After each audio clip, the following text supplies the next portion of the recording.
Well, as we near the end of 2021, we're still seeing developments in one of the year's most significant events, the AUKUS pact.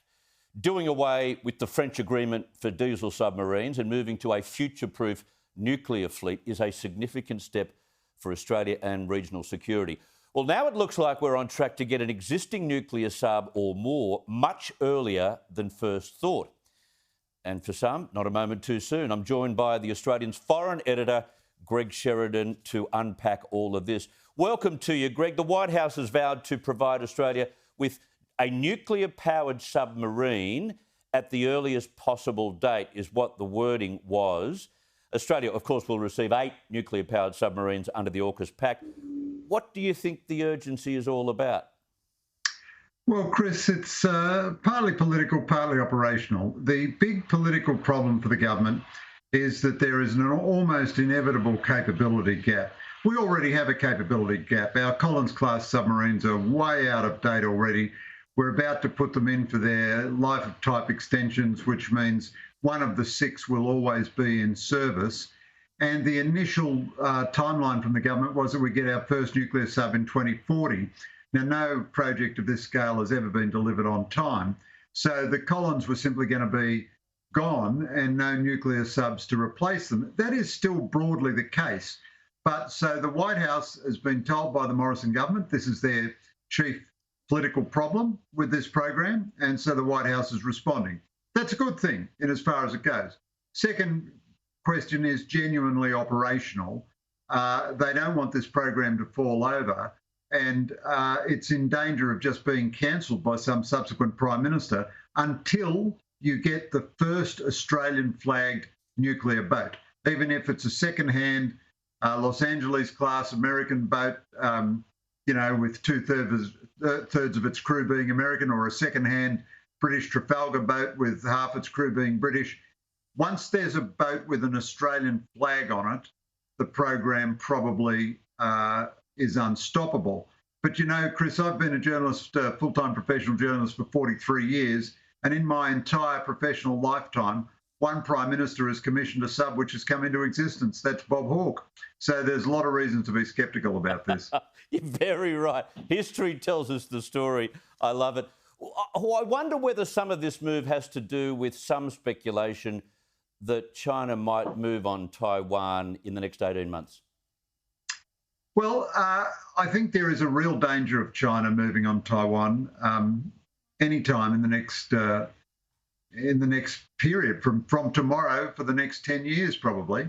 Now, it is an indictment of all Australian governments since John Howard that we have nothing to put into the mix. I mean, we do have our Collins-class submarines, and we've got a couple of air refuelers that might be of use, and a couple of our fast jets could operate from American bases. But we're the 13th richest country in the world, and we don't have a significant defence force. No. I mean, as I say, the last Prime Minister to commission a sub was Bob Hawke. The government is planning to spend $580 billion on defence this decade, and we're not going to get one vertical cell launch for missiles in the entire decade. Our new frigates don't come until the early 2030s. We're going to waste billions of dollars on tanks. We've never used a tank in a contested environment since Vietnam. We're spending $30 billion on armoured vehicles for the army, which have no relevance in the China scenario. So all Australian governments, including this one, stand condemned for not producing a significant, relevant defence capability. Now, I think Peter Dutton is the best defence minister we've had in a long time. I think he's aware of all this. It's very hard for a defence minister to change things. It's like turning the Titanic, where there's so much momentum and inertia in defence, and we've had such a succession of such mediocre defence ministers before Dutton, and psychologically we just always think the Americans are going to handle it for us. So I think if the balloon goes up on Taiwan, we'll commit our forces such as they are, but they are pathetic at the moment. Yeah, very true. And then when you've got a debt of somewhere in the area of 1.2 trillion by 2024, where's the money to double the size of your military? Well, that's right, Chris. So we've wasted several $1 billion on the French submarines. We've wasted billions of dollars on helicopter programs, which have rightly been scrapped. We're going to waste $30 billion on armour for vehicles which will never see combat. We're going to waste several $billion on tanks, and we won't buy a weapon that you can use in war.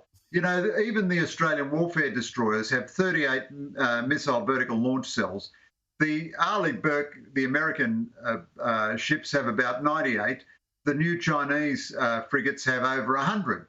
So our military is designed essentially for diplomatic purposes to, appear in parades along with the Americans. It's not designed to do any harm to anyone. The only ships we're actually producing at the moment are the offshore patrol vessels.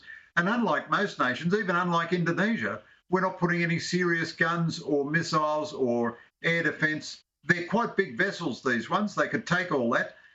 Instead, we just run this kind of bureaucratic defence department, and it thinks it's so clever because it inveigles the Americans to being more involved with us.